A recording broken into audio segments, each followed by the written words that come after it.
اکثر ایک سوال ذہن میں آتا ہے کہ نیکی کیا ہے؟ کیا یہ صرف کچھ رسمیں پوری کر لینا ہے یا اس کے پیچھے کوئی گہری حقیقت چھپی ہے؟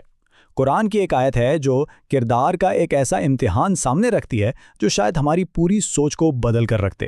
چلیں دیکھتے ہیں کیسے۔ تو سوال یہی ہے، نیکی ایک رسم ہے یا ایک حقیقت؟ یہ ایک ایسا سوال ہے جو ہماری سوچ کی بنیادوں کو ہلا دیتا ہے۔ کیا ہم واقعی سمجھتے ہیں کہ ایک اچھا انسان ہونے کا مطلب کیا ہے؟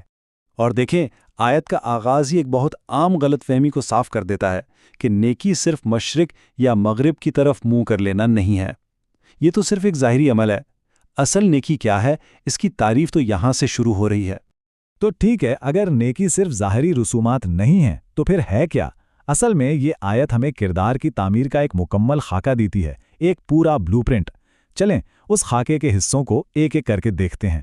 تو حقیقی نیکی ان 5 ستونوں پر کھڑی ہے: باطنی ایمان، عمل میں قربانی، عبادت، دیانتداری اور دباؤ میں صبر۔ اور یہاں ایک بات سمجھنا بہت ضروری ہے، یہ کوئی الگ الگ خوبیاں نہیں ہیں بلکہ یہ ایک دوسرے سے جڑا ہوا ایک مکمل سسٹم ہے، ایک کے بغیر دوسرا بالکل ادھورا ہے۔ تو شروعات ہوتی ہے سب سے پہلی اور بنیادی چیز سے، یعنی باطنی ایمان۔ یہ وہ اندرونی کمپاس ہے جو باقی تمام اعمال اور عقائد کی ڈائریکشن سیٹ کرتا ہے۔ اچھا، اب آتا ہے دوسرا ستون، عمل میں قربانی۔ اور یہاں ایک بہت گہرا نقطہ ہے۔ دیکھیں، اصل سخاوت یہ نہیں کہ فالتو چیزیں دے دی جائیں۔ اصل قربانی تو تب ہے جب کوئی وہ چیز دے جو اسے خود پیاری ہو، جس سے چھوڑنا دل پہ بھاری لگے۔ پھر تیسرا ستون ہے عبادت کا، یعنی نماز اور زکوٰۃ کی باقاعدہ ادائیگی۔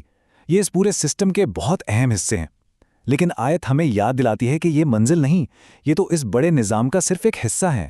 نیکی ان سے بھی کہیں آگے کی چیز ہے۔ اس کے بعد چوتھا ستون ہے دیانتداری کا، یعنی اپنے وعدوں اور معاہدوں کو پورا کرنا۔ یہی وہ چیز ہے جو معاشرے میں بھروسہ قائم کرتی ہے۔ اس کے بغیر تو باقی سب کچھ بے معنی ہو سکتا ہے۔ اور آخر میں ہے 5واں ستون، صبر۔ لیکن سوال یہ ہے کہ کیسا صبر؟ یہ وہ صبر ہے جو غربت، سختی اور مشکل وقت میں ثابت قدم رہنے سے ظاہر ہوتا ہے۔ اور سچ پوچھیں تو یہی کردار کا اصل اور حتمی امتحان ہے۔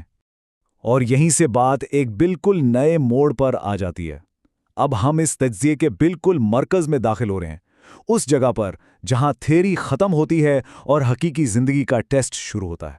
ذرا سوچیں، ایمان کے 2 میدان ہیں۔ ایک ہے سکون کا میدان۔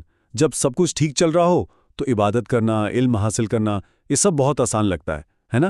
لیکن پھر آتا ہے دوسرا میدان، مشکل کا میدان۔ جب حالات بگڑتے ہیں تب اصل امتحان صبر، دیانتداری اور کردار کا ہوتا ہے۔ تو سب کا خلاصہ کیا ہے؟